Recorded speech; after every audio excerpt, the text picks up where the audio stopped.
Video के सबसे ज्यादा व्यूज एंड लाइक्स की तरफ चलते हैं। एक और मौजू हमारे पास ये है जनाब, मौसम यूं तो बदलता ही रहता है पाकिस्तान के, कब बारिश हो जाती है, कब गर्मी होती है, कब सर्दी होती है, यू नेवर नो। और जैसे ही मौसम चेंज होता है तो आपको कोई ना कोई बीमारी भी आन घेरती है, जैसे कि मौसमी बीमारी, नज़ला, खांसी, जुकाम वगैरह। तो सेहत, सुबह से तो मुझे खांसी महसूस हो भी रही है, गला, मेरा भी गला दर्द कर रहा था। वैसे ये सिम्टम्स हम दोनों को, बिल्कुल हम दोनों किसी को भी नहीं होने चाहिए, और आजकल तो बिल्कुल भी नहीं होने चाहिए। एग्जैक्टली, द मोमेंट यू से कि आपको नज़ला, खांसी या जुकाम है तो पहला सवाल ये होता है, भाईजान कोरोना तो नहीं करा लिया।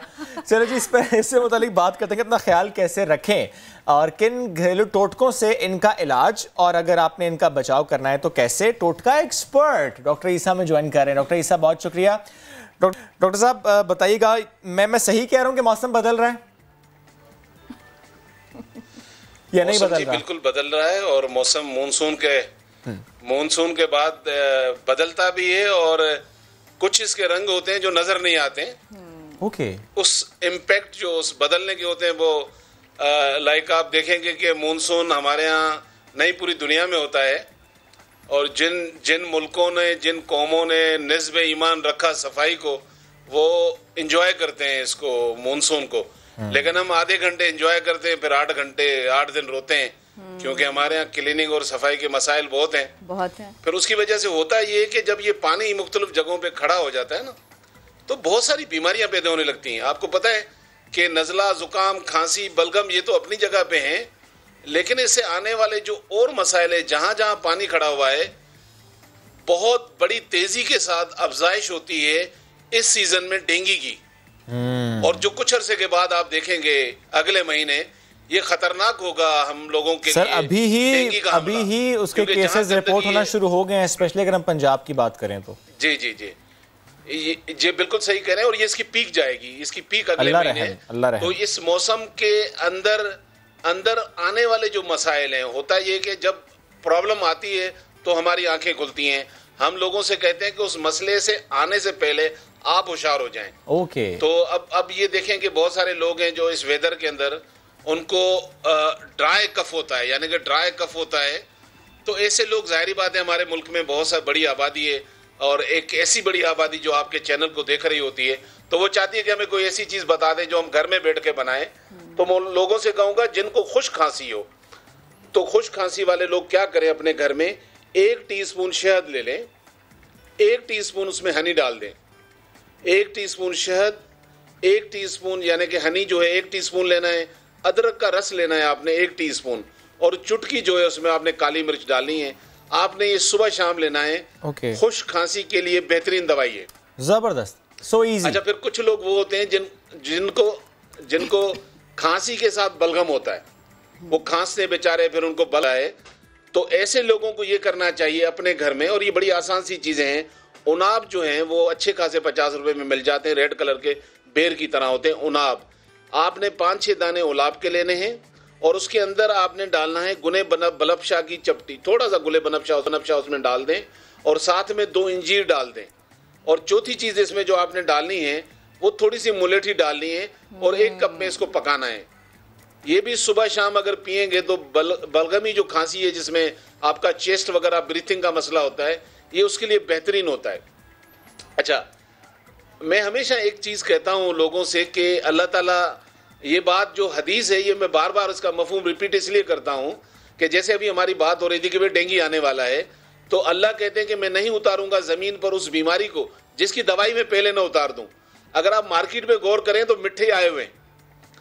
अच्छा, ये फल आता है बहुत छोटे टाइम के लिए, बिल्कुल। अगर 4 दाने बड़ा आदमी, 4 दाने, और 10 से 15 साल का बच्चा 1 दाना रोजाना ले ले, आप यकीन करें कि ये खाने वाले बंदे को डेंगू नहीं लग सकता। बल्कि मच्छर काटेगा तो मच्छर मर जाएगा, लेकिन बंदे को कुछ नहीं हो सकता। तो दवाई मार्केट में मौजूद है, लोगों को अभी से लेनी चाहिए, अभी से मीठे खाने चाहिए, क्योंकि आने वाले वक्त में आपको पता है ना, फिर वो उसके जो हमले होते हैं, तो फिर वो बेचारे सालों सालों इलाज करा रहे होते हैं। तो हमें बीमारी से पहले दवाई पे ज्यादा फोकस है, लेकिन नेचर पे करें, नेचर पे, क्योंकि जो हमारे बनाने वाला है वो हमारी बीमारियों की दवाई बनाना भूला नहीं। वो ज्यादातर आपको सब्जियों में, फ्रूट में, इन चीजों में मिलती हैं, हम उनसे जरा दूर हैं थोड़ा सा। सही जी जी। अच्छा, अब आपने ज़ाहिर है इससे पहले 2 हमें रेसिपीज़ बताई जो कि हमने खुश्क खांसी या बलगम वाली खांसी में इस्तेमाल करनी, तो वो भी बच्चे इस्तेमाल कर सकते हैं जी। या वो सिर्फ बड़ों के लिए है?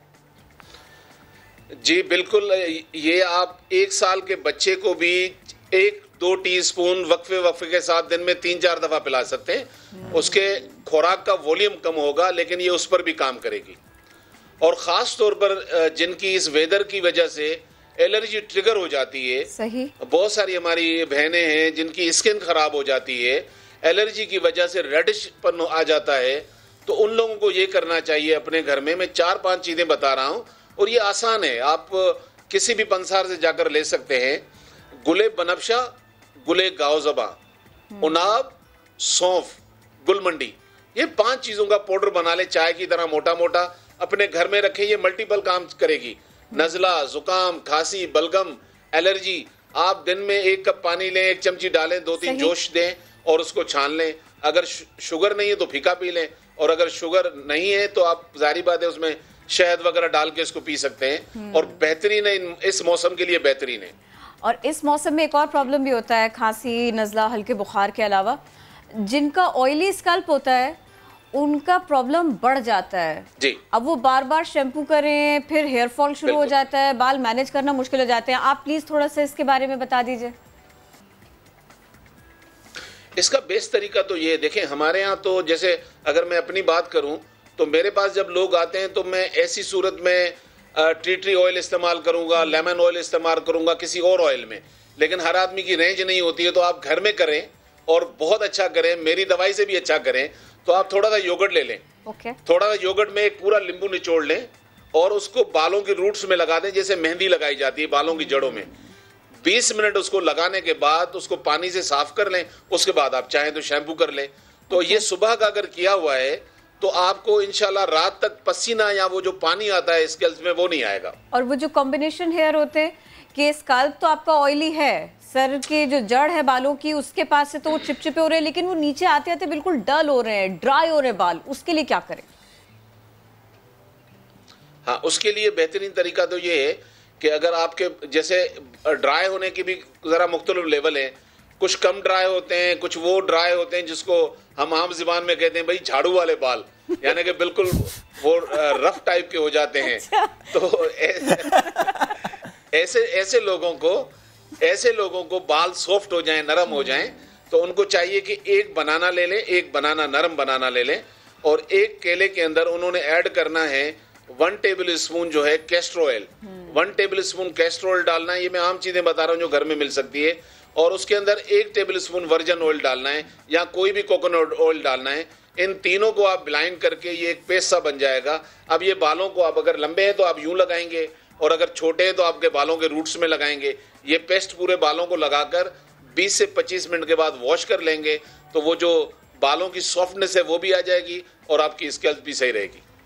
थैंक यू ना, आपने मुझे सबके बारे में बता दिया। अब ज़रा क्विकली देखें, हमने थोड़ा सा सांस की दिक्कत और खांसी इस सब के ऊपर भी बात कर ली, स्कैल्प पे भी बात कर ली। पेट खराब होता है लोगों का, उसके लिए कुछ बता दें क्विकली।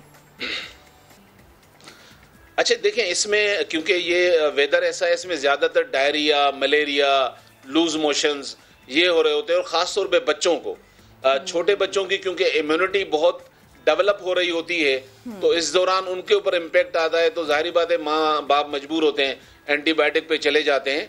लेकिन बेहतरीन तरीका ये है कि पहले आप अपने घर में आदत डाल दें, 1 ड्रॉप, अगर छोटा बच्चा है तो 1 ड्रॉप उसके लिए डेली काफ़ी है कि उसको कलौंजी का ऑयल 1 ड्रॉप जो है उसके मुंह में डाल दें। और अगर बड़ा है, मेरी उम्र का है या इससे भी बड़ा है कोई, तो वो ½ टीस्पून डेली ले सकता है। आपको अंदाजा नहीं है कि ये मौसमी बुखार, आपकी इम्यूनिटी, ये बहुत ज़बरदस्त चीज़ है। अगर कोई भी अपनी एक रूटीन बना ले तो इसमें आपको पता है सुन्नत भी है, हदीस भी है, और बड़ी ज़बरदस्त चीज़ है। और वैसे भी इम्यूनिटी बेहतर होगी तो कोई बीमारी हमला नहीं करेगी। डॉक्टर साहब बेहद शुक्रिया, साथ मौजूद थे आप, कोई आपसे बहुत सी बातें पूछ ली।